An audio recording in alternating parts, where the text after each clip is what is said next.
अब हम थोड़ा सा स्प्रिंकल करेंगे ऑरेंज फूड कलर, इससे हमारी बिरयानी का कलर अच्छा सा आ जाएगा। अब हम इसको अच्छे से मिक्सअप करेंगे।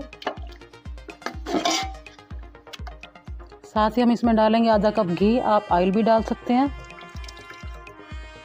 गोश्त हमारा अच्छे से मैरिनेट हो गया है। अब इसको हम रखेंगे साइड पे। यहाँ हमने अपना पानी बॉईल कर लिया है। अब हम इसमें डालेंगे तेज़ पत्ता, 2 बादियान के फूल, 2 दालचीनी की स्टिक, 3 अदद लौंग, 1 बड़ी इलायची, थोड़ी सी काली मिर्च और ज़ीरा। 4 कप हमने चावल लिए हैं जो 10 मिनट पहले भिगो लिए हैं। अब हम इसमें डाल रहे हैं और 14 कप हमने लिया है पानी।